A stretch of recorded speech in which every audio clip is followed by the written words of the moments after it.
Hello, my name is Melissa, and first I'd like to give you an introduction to what I'm going to be doing here. So I want to help mainly my friends and family. I've been teaching for a long time, and I've got people who want to have me be their children's teacher where I live. But the problem is I don't, my kids, it's just my schedule. It doesn't really work out very well. So I have switched from teaching in the classroom here to teaching online. And I have been teaching online for 2 years now. Okay? So I teach in after school hours, and that's when my friends' kids would also want to come to me. So it's just a big clash, you know? So that's why I'm no longer teaching in person, but I'm still teaching online. So let's go into my experience. When it comes to my experience with children, I have been around children my entire life.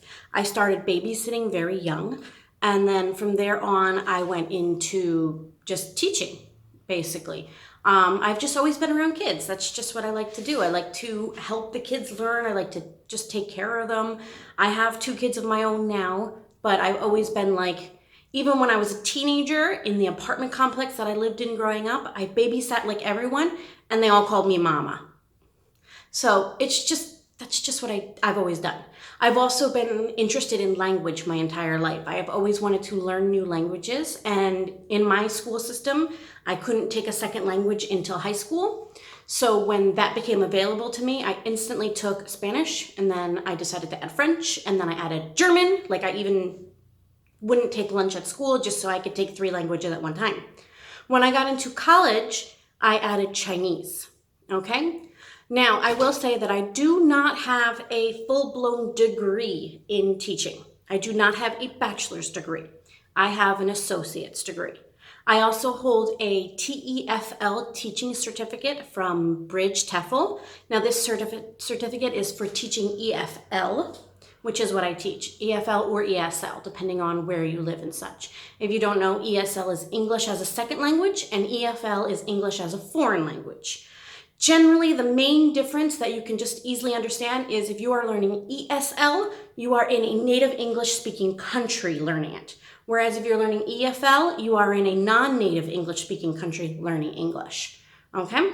So I have mainly focused on EFL because I teach in different place than where I grew up. I teach in a non-native English-speaking environment. My teaching certificate is 70 hours course from Bridge TEFL. And then I also have a more cheap from Groupon certificate that I'm not proud of, but it was literally for me to continue teaching online. I needed a 120-hour certificate ASAP, and that's what that one is. So that one is, it doesn't mean much to me. The 70-hour one is much more important because it's an actual real course that went through a lot of work, and I am planning to continue to fulfill 120 hours with Bridge as well, but that will take a little bit of time because their courses are much more intensive. So I will be slowly adding on the hours and building that up with them. And then next up is I have been teaching EFL for over 10 years now. I started teaching EFL in February of 2010 in cram schools, which are after-school programs to learn English in multiple different Asian countries. I've been specifically in one country, and I have been teaching in this one country for over 10 years. At one point, I opened up private classes to teach, and I was teaching from home when my older son was very little and then into when my second child was born. But that ended up not continuing because of the laws changing here, and you're just not really allowed to do homeschooling kind of thing.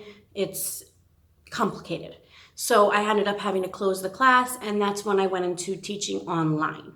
So I have all of this combined experience mished up, and I'm going to be focusing on the phonics and reading for now of learning. Now, this should be material that both kids in America, native speakers, or in the UK, if you want to hear an American accent, that's up to you. In Australia, again, if you want to hear an American accent, sure. It depends on what you want. And then also non-native English speakers can also learn from. So the content will be more geared to the preschool age set. Okay, at least for now. Maybe I'll expand later, but for now I'm concentrating on preschool. We're going to talk about days of the week, months of the year, phonics, reading, sight words, and then I will probably do story times and everything. But the story times that we're going to be doing is probably going to be more like well-known, non-infringement types of stories, like Little Red Riding Hood and the like. I have a whole bookshelf of books, but due to copyright issues, I will not be bringing them onto camera to read them. Otherwise, I may create my own simple sight word stories to go through the sight words portions, and also like alphabet stories to go through the letters and such. And it will all just be simple things that help enhance the content that I plan to put out. So that's where this channel is going to be going for now. I have my whiteboard here. I'm also currently learning video editing. I am not that good at video editing yet. So if you have tips and tricks, that's awesome. If you have requests on things that I can cover in classes and stuff, feel free, go ahead. I have a Facebook page, which I will pin down below, I guess. And then I have this channel. I think you can comment publicly, but if you want a more anonymous or at least not publicly shown comment, then you would use the messaging system over on Facebook. Okay, so that's how this is going. I hope that this helps, especially my friends and family who need it. But if others end up enjoying it, that's great too.